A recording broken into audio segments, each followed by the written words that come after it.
Picture चालू करो बे। चलो भाई देखो अब मैं क्या करता हूँ। जब 26/11 हुआ तो देश की सेना तैयार थी। देश के सेना के अध्यक्ष कह रहे थे हम तैयार थे, पॉलिटिकल विल नहीं थी, इसलिए हमने हमला नहीं किया। और उसके बाद एक साल के अंदर पाकिस्तान के साथ बैठ करके अल शेख डायलॉग के अंदर बैठ करके उनके वीजा को लिबरलाइज कर रहे थे। आज भारत घर में घुस करके मार रहा है, 300 किलोमीटर अंदर जाकर के मिसाइल दाग दे रहा है, तो इनको स्वाभिमान घटता दिखता है। नजर में किसकी कमी है, मैं ये पूछना चाहता हूं। वाह बेटा, आपकी औकात बता रहा हूँ सर, बुरा नहीं मानना सर। ओके, क्या आपको लगता है साउथ कुमार भाटी देश का स्वाभिमान कम हो रहा है? आप एग्री करते हैं? Your take on this? निश्चित तौर पर कम हो रहा है।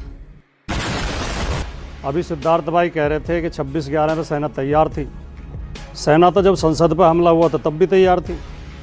सेना तो जब जसवंत सिंह आतंकवादियों को लेकर अफगानिस्तान छोड़ के आए थे तब भी तैयार थी। और सेना तो जब कारगिल में घुसपैठिए घुस रहे थे, इंटेलिजेंस की रिपोर्ट थी, अटल बिहारी वाजपेयी जी की सरकार चुप बैठी रही और कारगिल पर पाकिस्तान ने कब्जा कर लिया। सेना तो तब भी तैयार थी। नंगा करके नहला रहा। कांग्रेस के शासन में देश का मान सम्मान बहुत घटा। कांग्रेस के शासन में 65 में पाकिस्तान को धूल चटाई, 71 में पाकिस्तान के 2 टुकड़े कर दिए। कांग्रेस मतलब देश विरोधी पार्टी थी। आपने शुरुआत की शो की कांग्रेस पर बड़ा प्रहार नरेंद्र मोदी का। हमारा दुर्भाग्य है कि इस देश को इतना हल्का प्रधानमंत्री मिला है जो विपक्षी पार्टियों पर प्रहार करता है। थोड़ी मर्यादा रखिए। विपक्ष के ऊपर प्रहार करना चाहिए बीजेपी के प्रवक्ताओं को, बीजेपी के अध्यक्ष को। प्रधानमंत्री पूरे देश का होता है, सबका होता है। प्रधानमंत्री को प्रहार करना चाहिए महंगाई के ऊपर, बेरोजगारी के ऊपर, भ्रष्टाचार के ऊपर, सांप्रदायिकता के ऊपर, जातिवाद के ऊपर। उन पर तो प्रधानमंत्री चुप रहते हैं। और अगर प्रहार का ही शौक है तो ट्रंप के ऊपर प्रहार करो, जो देश को लगातार बदनाम कर रहा है, देश का अपमान कर रहा है। प्रधानमंत्री भारतीय जनता पार्टी कार्यशैली तो ये होगी है, जो इनका समर्थन ना करे वो हिंदू नहीं है, जो इनका समर्थन ना करे वो भारतीय नहीं है। ये तो धोती खोल रहा है। और वो समर्थन ना करे तो वो पत्रकार नहीं है, उसे चैनल से निकलवा देते हैं। और अब तो हद तब हो गई कि अगर इनसे सवाल पूछ ले तो शंकराचार्य भी नहीं है। एक बात तो राजकुमार भाटी एग्री करनी पड़ेगी, मोदी अगर तीसरी बार प्रधानमंत्री बन रहे हैं तो जनता को तो भरोसा हो गई, उनके लीडरशिप स्किल्स कुछ तो होंगे ही, इसमें तो कोई दो राय नहीं है। क्या आपको लगता है ऑपोजिशन अगर उन लीडरशिप स्किल्स को नहीं मानती या फिर देश की सब प्राइम ऑपोजिशन पार्टी उससे डिसएग्री ही करती है कि मोदी है ही नहीं?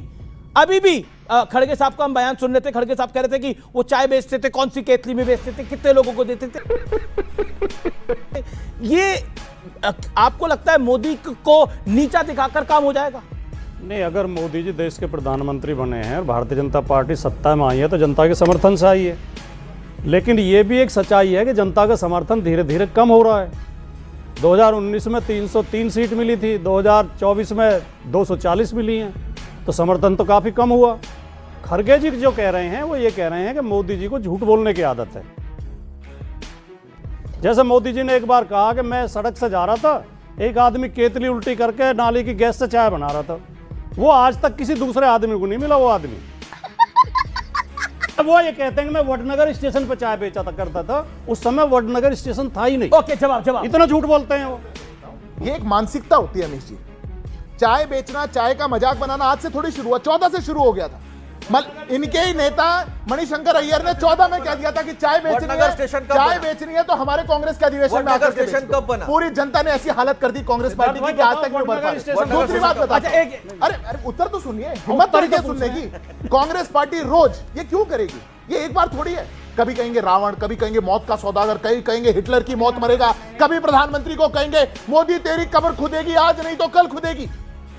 ये राजनीति का स्तर है। ओहो, आप जितनी नफरत देश के प्रधानमंत्री से दिखाएंगे, ये देश की जनता उतना ही देश के प्रधानमंत्री को मजबूत करने का काम करेगी। आप जितनी नफरत दिखाएंगे, ये देश की जनता मोदी को उतना ही आगे पहुंचाने का काम करेगी। आपने तो जितने बनाया, देखिए एक बात तो सच है, नरेंद्र मोदी किसी नेता का बच्चा नहीं था। नरेंद्र मोदी एक गरीब का बच्चा था जो वहां से यहां तक पहुंचा है, इसमें कोई दो राय नहीं है। Narendra Modi came from a humble background और उसमें कोई दो राय नहीं है। इस पेशे को भड़वागिरी कहते हैं। मुझे 2012 के चुनाव की याद है, उत्तर प्रदेश में बीजेपी की 50 थी, मात्र 15% वोट मिले थे और 47 सीट मिली थी। 229 कैंडिडेट की जमानत जब्त हुई थी। बिल्कुल सही बात है। बस हवा निकल गई। क्यों हिला डाला ना।